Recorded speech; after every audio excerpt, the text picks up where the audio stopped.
tell us a little bit about your upbringing. So you're, I think first-gen immigrant, if I'm not mistaken. How, what was it like? And then did that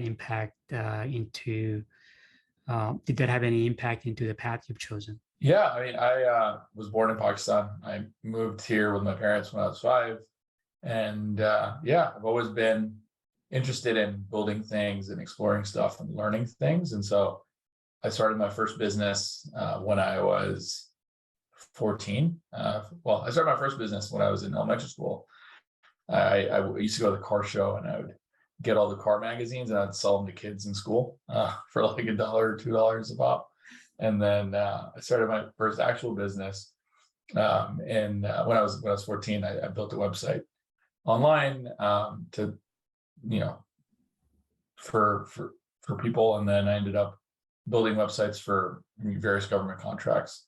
And yeah, that was my first foray into being kind of a programmer kind of person, as well as an entrepreneur. And then that led me down the line of, I started a company called ridearound.com, which was an online car auction website. That was when I was 15 or 16.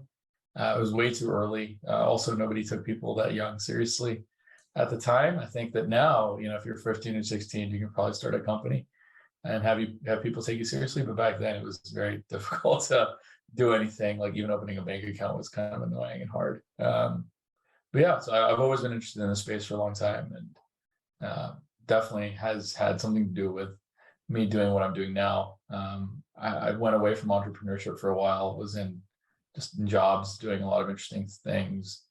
But yeah, just never went away. And so I always wanted to start something on my own at some point. How about you, Charles? I believe you also grew up in New York, correct? Yeah, I grew up in Brooklyn, in South Williamsburg. I grew up in the same neighborhood that my mom grew up in. It was the neighborhood that my grandparents came to when they first came from Puerto Rico. And my dad grew up in the Dominican Republic. Came here when he was like 18.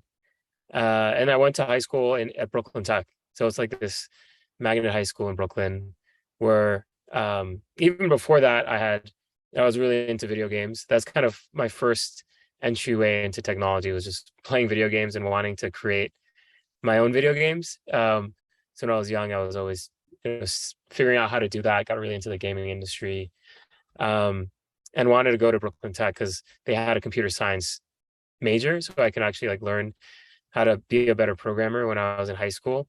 And then luckily took the test, got in, studied computer science when I was there, and was surrounded with a lot of awesome people. Some of my like best friends to this day, people that I still talk to a bunch and still work on stuff with and talk to about different ideas. And then, worked on a lot of projects while in high school, worked on my first startup there. Didn't really think of going out west for college. I never even been to California before I applied to Stanford. I kind of applied on a whim, just like, oh, I should do the application. It was a pretty long application, so I almost didn't do it a few times.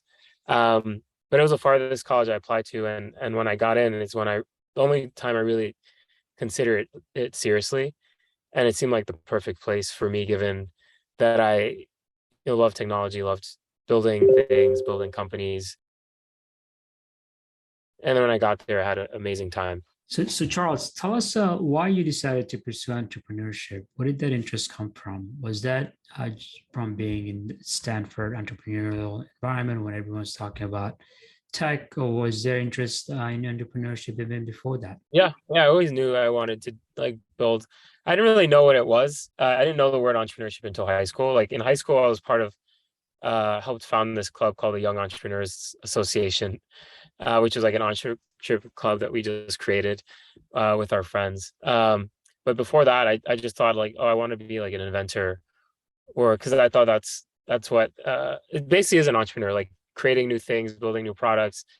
I loved all those like as seen on TV commercials where like all these innovative products were introduced.